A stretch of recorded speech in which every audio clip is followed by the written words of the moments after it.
Hello dear students, welcome to my YouTube channel English by Naveen sir. आज मैं आप लोगों के लिए लेकर के आया हूँ एक बहुत ही अच्छी पोइम जो यूनिवर्सिटीज़ में सिलेबस में लगती है और आपके सेकंड ईयर में ये पोइम लगती है, नाइट ऑफ द स्कॉर्पियन। ये पोइम निजी मैजिकिल ने लिखी है।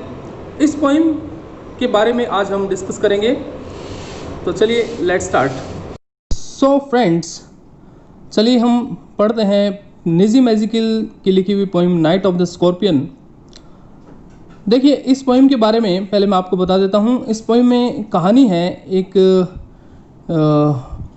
रात्रि की, जिसमें जो पोइट है निजी मैजिकिल, उनकी माँ जो है, इसमें गांव का परिवेश बताया गया है। गांव में जब निजी मैजिकिल रहते थे तो गांव का माहौल कैसा होता है, वहाँ पे लोग कैसे होते हैं। तो एक रात्रि की घटना है जब एक बिच्छू ने उनकी माँ को काट लिया था, और उसी घटना को लेकर के और इस पोइम में उन्होंने अपनी जो विचार हैं उनको व्यक्त किया है। चलिए हम शुरू करते हैं poem. I remember the night my mother was stung by a scorpion.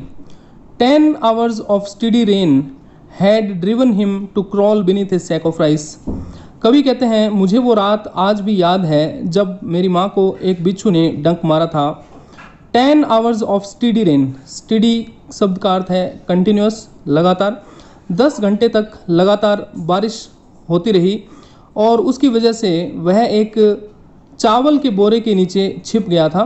बिच्छू जो है वो एक चावल के बोरे के नीचे और छिप गया था। क्रॉल का मतलब होता है रेंगना। तो बारिश के कारण कवि कहते हैं कि वह बिच्छू जो है वो चावल के एक बोरे के नीचे छिप गया था।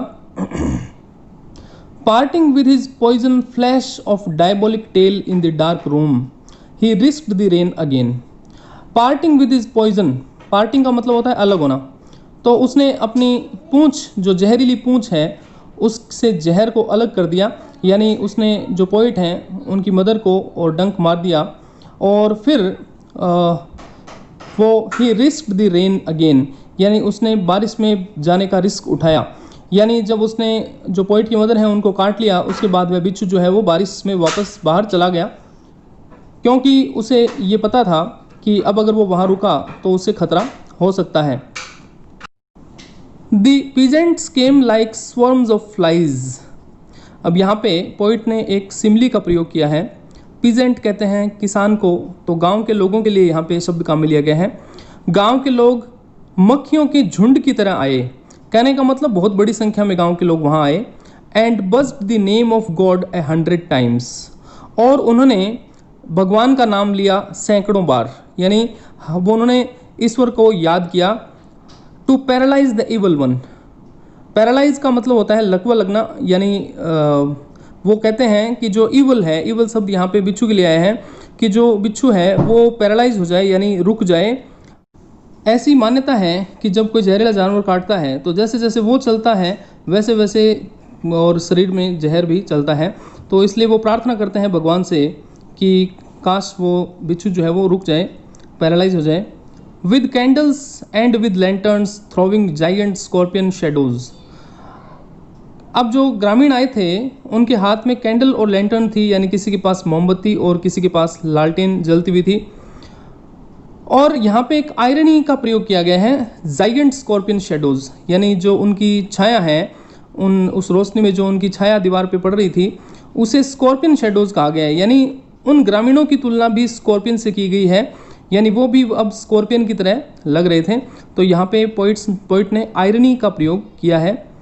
On the mud baked walls, जो दीवार है वो मड बेक्ड थी, यानी गोबर से लिपाई की हुई और लिपी हुई पोती हुई दीवार जो है उसे मड बेक्ड वॉल कहते हैं। तो गाँव में जैसे इसी तरह की दीवारें बनाई जाती थी। They searched for him he was not found. उन्होंने बिच्छू को ढूंढा लेकिन वो मिला नहीं। They clicked their tongues, click the tongue, यानी उन्होंने अपनी जीभ जो है उसे आवाज़ की। और यहाँ पे ओनोमोटोपिया फिगर ऑफ स्पीच का प्रयोग किया गया है। यानी जैसे उन्होंने कहा कि ईश्वर को उन्होंने याद किया और कहा कि देखो कितना बुरा हुआ, तो इसके लिए जो आवाज़ की जाती है उसको क्लिक द टंग कहते हैं। और इसमें ओनोमोटोपिया फिगर ऑफ स्पीच का प्रयोग किया गया है। With every movement that the scorpion made his poison moved in mother's blood they said. जैसे जैसे स्कॉर्पियन बढ़ रहा था वैसे वैसे जो पोइट की मदर हैं उनके शरीर में पॉइजन जो है वो भी फैल रहा था जैसे जैसे बिच्छू चल रहा था। May he sit still, they said. May the sins of your previous birth be burned away tonight, they said. अब वो यहाँ पे प्रार्थना करते हैं ईश्वर से, May he sit still.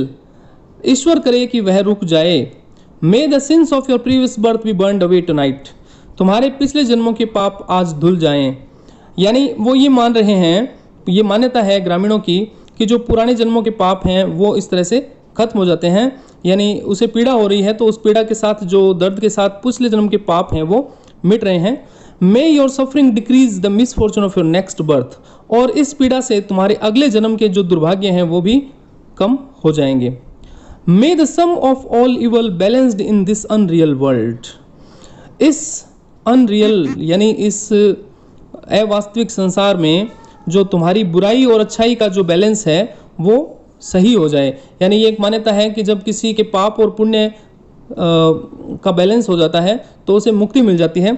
तो ऐसा भी वो ग्रामीण जो है वो कह रहे थे। Against the sum of good become diminished by your pain. और तुम्हारी बुराई जो है वो तुम्हारे इस दर्द से कम हो जाए। डिमिनिश होने का मतलब है कम होना। May the poison purify your flesh of desire and your spirit of ambition. और उसका जहर जो है वो तुम्हारे शरीर को और इच्छाओं से मुक्त करे और तुम्हारी आत्मा जो है उसे महत्वाकांक्षा से मुक्त करे। They said and they set around on the floor with my mother in the centre. और फिर वो बैठ गए, जो पोइट है उनकी मदर के चारों तरफ। The peace of understanding on each face.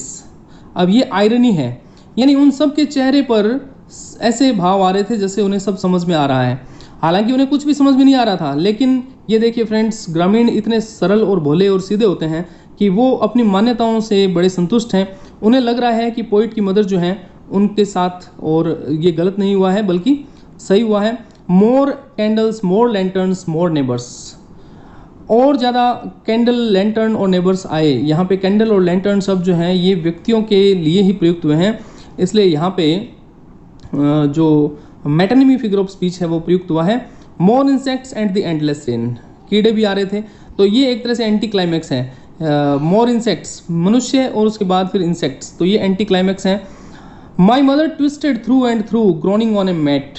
कभी कहते हैं कि उन्होंने देखा कि उनकी जो मदर हैं वो दर्द से करा रही थी। My father sceptic restless. अब वो अपने पिता के बारे में कहते हैं कि वो थोड़े तर्कवादी थे और संदेहवादी थे।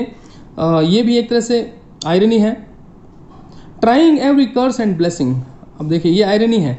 जो तार्किक व्यक्ति होता है वो इन सब चीज़ों में विश्वास नहीं करता है, लेकिन उसके पिता जो हैं वो ब्लेसिंग और कर्स कर रहे थे, यानी वो अपनी तरफ से और ईश्वर से प्रार्थना कर रहे थे उसके दर्द को कम करने के लिए। Powder, mixture, herb and hybrid. और वो क्या कर रहे थे, हर तरह का मिक्सचर, कोई हर्ब यानी औषधि और मिला करके, और जहाँ पे बिच्छू ने काटा था वहाँ लगा रहे थे। He even poured little paraffin upon the bitten toe and put a match to it. और उन्होंने क्या किया, पैराफिन को, यानी जो कैरोसिन है वो जहाँ पे पैर पे बिच्छू ने काटा था वहाँ डाला और आग वहाँ पे माचिस से लगा दी। I watch the flame feeding on my mother. ये बहुत अच्छी लाइन है। कवि कहते हैं कि मैंने देखा कि जो आग है वो मेरी मदर को खा रही थी, यानी फीडिंग, फीड का मतलब वो उससे भोजन की तरह उसे चबा रही थी, खा रही थी। तो यहाँ पे पर्सनिफिकेशन है, क्योंकि जो फ्लेम है वो उसको मानवीकृत किया गया है, पर्सोनिफाई किया गया है। फीड करना यानी खाना, तो वो उसे खा रही थी। I watch the holy man perform his rites to tame the poison. कवि कहते हैं मैंने देखा कि जो पवित्र व्यक्ति है वो उस जहर को शांत करने के लिए और मंत्र बोल रहा था। राइट्स यानी मंत्रोच्चार करना, टेम का मतलब शांत करना। विद एन इनकेंटेशन, मंत्रोच्चारण के साथ। After 20 hours it lost its sting. 20 घंटे के बाद उसका दर्द जो है वो खत्म हुआ। My mother only said thank God the scorpion picked on me and spared my children. और कवि कहते हैं कि उनकी मदर ने कहा कि ईश्वर का धन्यवाद है कि उस बिच्छू ने मुझे काटा, मेरे बच्चों को नहीं। तो इस तरह से इस पोइम में हमें कई बातें देखने को मिलती हैं। ग्रामीण परिवेश देखने को मिलता है और गांव के लोग जो हैं वो आपस में कितना प्रेम भाव रखते हैं, ऐसी घटना पर कितने लोग इकट्ठे हो गए। और साथ ही एक मदर के जो इमोशन है वो भी देखने को मिलते हैं कि उसने कहा कि बिच्छू ने मुझे काटा और मेरे बच्चों को छोड़ दिया।